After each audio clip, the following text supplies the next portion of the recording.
1, 2, 3. One more. Happier po, mas happy po. Ready? 1, 2, 3. Waki naman po, waki. 1, 2, 3. Ready? 1, 2. Waki po ulit. One more. Waki. One more. Smile po. Ibang pose naman po. Ibang pose. Ready po.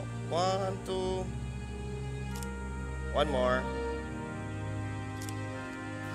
Sa upside naman po. Tingin po dito. Sige po. Ready? 1, 2. Okay. Right po ulit.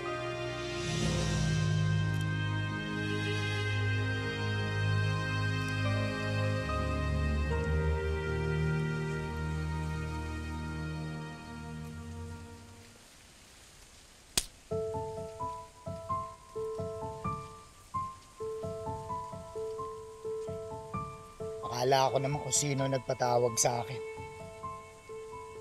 Ikaw lang pala. Sisimula na reception, no? Hindi ka ba papasok? Sorry, Hindi ka nakasama sa picture taking at sa presidential table. Dami kasi kong kaibigan eh. Yun ang mga kinuhang ninong at ninang ni Mags.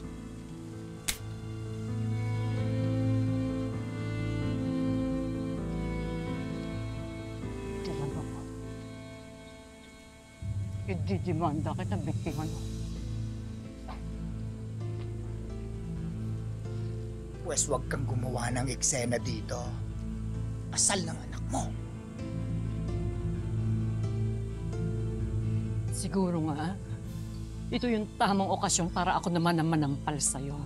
Para kahit konti, makaganti ako sa lahat ng pang-aabusong ginawa mo sa akin sa loob ng maraming panahon. Matatanggap ko lahat ng pang-iinsulto mo sa pagkatao ko noon. Lahat ng pananakit mo sa akin noon. Pero ito ngayon, kontratuhin niyo ako para lang akong dumaan sa kasalang ito. Tapos yung mga anak ko nilayo mo sa akin, siniraan niyo ako ng nanay mo. Wala kang kwentang tao. Wala kang konsensya. Hayop ka.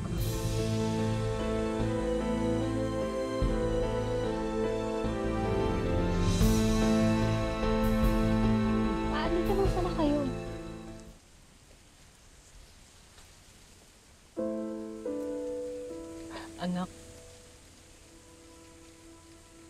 Anak, sana maging masaya ka sa piling ng asawa mo. Sana hindi mo danasan yung impyernong dinanas ko sa tatay mo. At sana rin, patawarin mo ako kung ako magsinungaling noon kasi gusto ko lang kayong protektahan magkapatid. Alam niyo, anak, ilang ulit niyo man ako alisin sa alaala ninyo, kahit pilitin ninyo. Ako pa rin ang mama ninyo na nagmamahal sa inyo. Alam ng Diyos. Alam ng Diyos, anak. Na mahal ko kayo.